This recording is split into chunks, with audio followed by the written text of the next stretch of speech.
my favorite people. How are you doing? Bullhornbetty here. So, I was doing some research and I came across this particular news of a federal lawsuit being filed against the Boise, Idaho police. So it was very interesting, and it caught my attention because we have a lot of cases going on in Idaho. I've flown into Boise, and, I've traveled from Boise to Moscow, Idaho, and really poor weather, by the way. And so it caught my attention just for the proximity, the state, the Brian Kohberger story. But you know what case it reminded me so much of? Chatham County. Chatham County. This case reminds me of the garbage I saw in Chatham flippin' County. That is correct. Police Chief Hadley. You might want to take notice what kind of conduct you have done, because I do recall several people being inappropriately arrested in your community, one for doing nothing but a handstand when there was no cars around. And your officer went and arrested an 18-year-old boy literally for nothing. No laws broke. So I hope that Chatham County takes notice, because my statute of limitations has not yet run out. And I feel like my rights were violated, not to this, but they were violated. What am I talking about? Check it out. He recorded 2 Boise police officers in a downtown parking garage on his phone and wound up under arrest. His charges were later dropped. But a year later, Ty Wawrinka, who's known to Boise police for his activism and for his capturing of law enforcement on camera, is now suing those officers and the city of Boise in U.S. District Court. His lawsuit, filed Monday, claims the officers violated his civil rights. Here's investigative reporter Morgan Romero.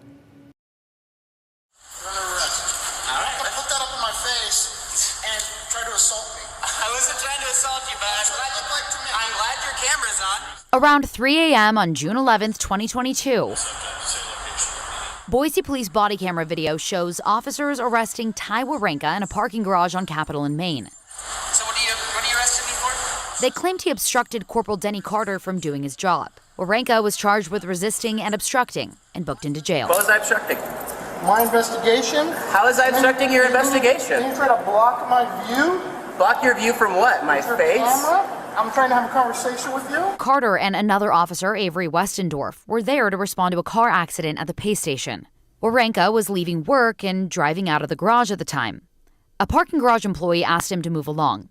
So he left, walked back in, and got out his phone. That's something I do all the time. Anytime I see something strange with police, like I'll stop and take the time, if I have it, to just record it and just see what's happening. And if people need the footage, I'll give it to them. The employee again told him to leave. It's private property. Here, you can see Wawrinka walking away. But as Officer Westendorf's body camera and Wawrinka's cell phone video show, the situation escalated. I'm not interfering. I'm trying to leave. What do you think I'm doing? You just stop me. Interfere. Let me make this clear. I want to make it super clear. So tell me what I was interfering with. Take that out of my Oh, okay.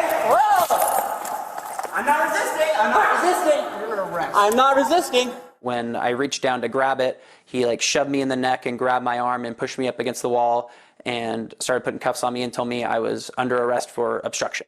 This is what led Wawrinka and his attorney Jonathan Baldoff to file a lawsuit in federal court against the city of Boise and the 2 officers, claiming they unlawfully arrested Wawrinka and violated his civil rights.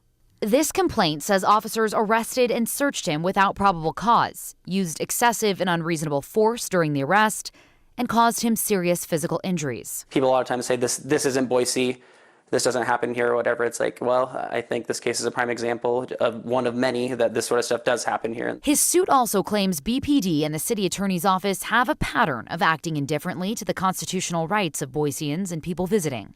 Why did you decide to file a federal lawsuit? I'm really interested in seeing some actual accountability. It seems like that's something that's lacking within the Boise Police Department and like Boise generally with any of our public officials. And at any point in time, they could have stepped in and said, no, don't do that. But, you know, it had to take me hiring an attorney and going through all the steps in order to try to actually clear my name. Like, I have nightmares about the situation and like about other police. And I think overall, like, the city also suffered too, and everybody else, because how is anybody supposed to have faith in police when they see something like this? Like, it's kind of an abject failure, I think, of the system at hand. Ty, you have the right to remain silent. I would request that you do so. Don't you guys think that's weird?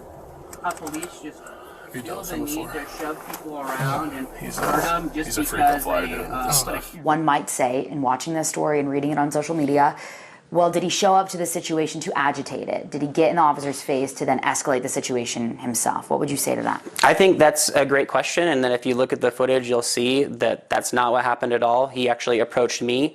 I wasn't saying anything to him at the time. I was just filming the situation as I was walking away. In this federal lawsuit, Wawrinka is asking for $1 million and wants the case to go before a jury. What do you think about that? Law enforcement, we have a right to record. We have a right to be there. To all the law enforcement. When you put that badge and that gun on, you are there to uphold the Constitution and the law, not become the person that abuses and breaks it. This is happening all over our country, and I had an opportunity to witness it in Chatham County, Georgia. And law enforcement there was atrocious.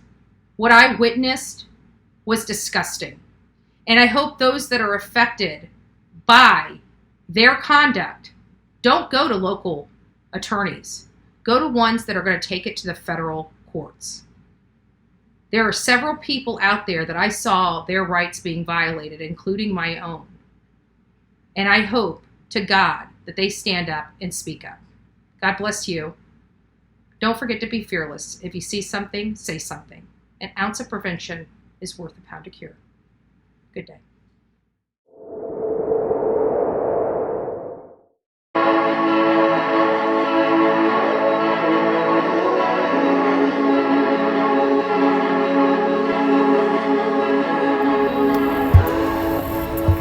God bless you. Yeah, I just want to show the family something.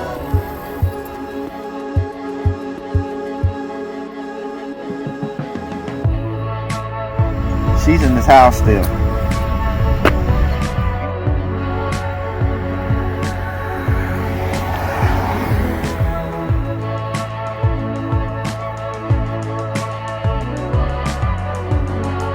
Charged her yet? Yeah, she may be, yeah.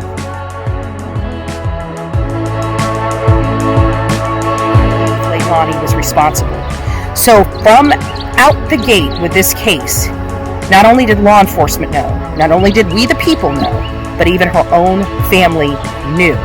And that makes me more angry than anything projected toward the appropriate parties that are responsible for this. The primary person is grandma. This is sad. Something happened to this little boy inside that home.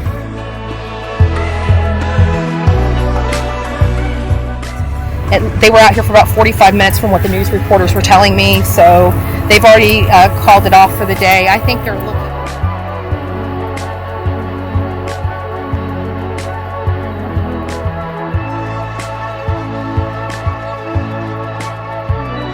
YouTube everything that, Leilani has acknowledged or admitted that she doesn't remember what happened to baby Q, but she's responsible and he's in the landfill.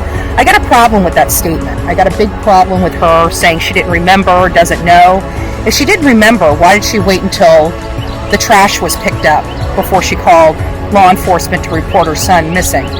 These things don't make sense, and it's not actions of someone that didn't know what they were doing at the time, because they literally had a conscious thought of putting a baby in a garbage can and waiting for the trash to be picked up.